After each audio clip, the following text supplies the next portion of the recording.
You've heard that truth is stranger than fiction, and it's true. In celebration of the holidays, and particularly this Halloween, I've decided to depart from the norm on aboard Sea Oasis to share some landside stories. They were written by the persons who had these chilling experiences, and I'm certain you've never heard them before. So get comfortable, grab a hot beverage, and find your favorite chair. Against the wall, of course, so nothing sneaks up on you. And sleep tight tonight. Happy Halloween. Hi, I'm Sandy. And I'm Paul, and we're aboard Sea Oasis. We're now living part-time in Washington, in the San Juan Islands. We always enjoyed outdoor activities and exploring, so now we're spending time exploring this area as well as Canada and eventually Alaska. And we want to share our experience and adventures with you and people like you who enjoy the same kinds of things. So welcome aboard.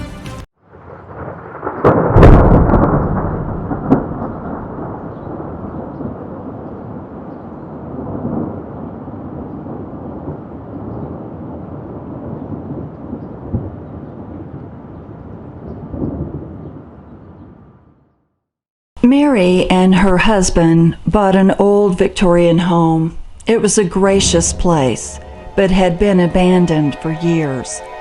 The house was in need of repair and needed a restoration, but Mary started having encounters that she didn't understand.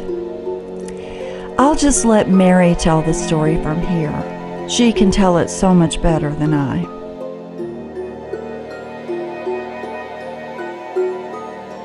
When I first encountered a spirit in my own home, I was unnerved and questioned my sanity. My husband and I were on our 4th restoration project in 16 years.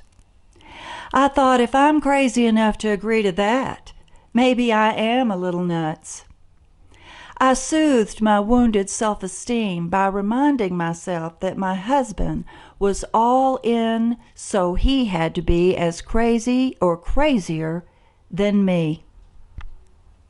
In May, we moved into our old Victorian home, built in 1851 to begin our ambitious plan to make it livable and warm. I knew from other people in town that this had been a doctor's home and his office. For the past 2 decades, this house had stood empty, and the disrepair we were seeing was confirmation of its neglect. The structure was sound, so there was no issues of weather or vandalism. We began immediately, starting in the kitchen to make our new home livable. When we finished, it was very tasteful and blended well with the rest of the house. But it was a fully modern kitchen with everything I'd need, including an original brick wall that gave the room instant warmth. That morning, my husband had left for work, and I was half-heartedly contemplating taking the day off when the phone rang. As I discussed upcoming events with my contractor and updated him on our progress on the house, I noticed a wall sconce flashing, going dim, and then brightening over and over. I commented that I wondered if our electrician was as competent as we first thought. After we finished our conversation, I got out of my chair to investigate. I walked toward the sconce in the hall that led to the kitchen. My dog, a rescue we got about 5 years prior, happily trotted along beside me. Suddenly, I heard footsteps, and the door across the hall literally flew open, as if a gust of wind had pushed it.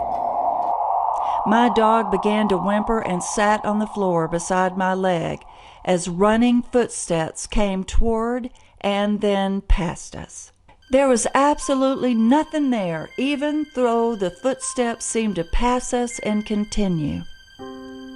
I searched my mind for logical explanations as I watched Rufus walk in the opposite direction with his head down and his tail between his legs. For several days afterward, I was the victim of teasing from my husband about ghosts and strange noises. I felt I'd been the victim of my own overactive imagination. When both my husband and I were awakened early one morning with a shattering of glass, followed by a crash. We both ran down the stairs to see what had broken, but everything was just as we had left it the night before. We even explored outside, expecting to find shards of glass from a window in the attic we hadn't checked. But still, everything was exactly as we had left it the day before. One of my most memorable experiences was finding a young boy of 6 or 7 sitting on the floor with his back to the brick wall as I entered the kitchen. I immediately had a strong sensation of loneliness and of nurturing as I saw his sad eyes looking right at me. He began to fade as our eyes locked, and fade is the only word that accurately describes what I saw. I began quietly asking questions of older residents as our paths crossed in town. No one knew any more than the town doctor had lived there for over 40 years and was a bachelor with no children. I searched the newspaper archives at the library, but never found anything in the headlines that would explain a young boy's death. I would see the boy periodically at the most unexpected times, sitting outside against the wall, and once standing beside a tree as I walked the property late one afternoon on my way to the creek near the property line. Each time I saw the boy, our eyes would meet and he would begin to fade. I learned not to discuss these sightings with anyone for fear they would think I'd lost my mind. And what was truly odd to me is that each time I saw this boy, I felt a motherly love, even though I have no children of my own. He seemed so lonely, but he wasn't always sad. Sometimes he would have a playful look on his face as though he were inviting me to come closer. We've lived in this house now 20 years. I no longer fear catching a glimpse of him. Over the years, I fell in love with the boy as though he were my own son. Sometimes when nobody was home, I would sing children's songs to him while baking. I would also talk to him as long as my husband was gone. The last time I saw him was over a decade ago. He was sitting on the floor near the door that led down to the cellar. I instantly knew he wanted me to go down the steep stairs that led to the lowest level. As I began to adjust my eyes to the darkness of the room, lit by only one half-sized window there, he stood in front of an old box we had yet to discard. For years, I'd planned to go through those wooden storage boxes.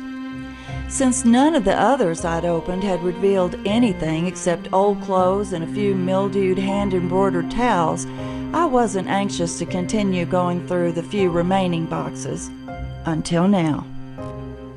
I pried the lid off that box and brought it upstairs, and to my surprise, this one had a very old Bible tucked in with some dusty and rank-smelling old clothes. I opened the pages carefully. They were brittle from time. At first, I didn't see anything worth noting, but I went back to the front, and there, upon closer inspection, I found a page inside with a woman's neat penmanship. Under the column entitled Deaths, in the same handwriting, I found the name Cordell written beside the year 1977. The script was old and faded, and I could not make out the month or day. Only one line below explained he was 6 years old and had drowned in the creek after slipping on a rock, resulting in a head injury. I bowed my head and tears rolled off my cheeks. I finally had my answer after all these years. Lower on the page, I saw another entry in the same death column. This was written in distinctly different handwriting. It listed a woman's name. She died in 1979, and under her name was written wife and mother. She'd only lived 2 more years after Cordell's early death. I can only imagine she died of a broken heart after losing her sweet boy. That also explained why the doctor had lived in this house until he was well up in years and needed someone to take care of him now. So what little information I could glean about the past of this house had been incorrect after all. The papers that we signed when purchasing the house had the same last name. He had not been a bachelor. It's no wonder why he didn't want to leave this house. I'm sure he could still recall the sounds in his mind of a young boy playing and his mother's laughter. He has to be dead now too, for so many years have passed. They had had Cordell late in years anyway. Cordell was looking for his mother and befriended me and stole my heart in the process. I believe that when he couldn't find his mother, he felt the love in my heart for him. I know he knew I was entertaining him on those days I was alone. Time and an open mind have helped me accept the crossing of the past and the present that Cordell and I experience. I cannot imagine ever living anywhere but this house in the woods. We invite you to join us as we travel and explore the San Juan Islands, the Canadian Islands, and eventually up to Juneau, Alaska. If you like what you're seeing on our videos, please watch more, and we hope to see you next time. Thanks for watching.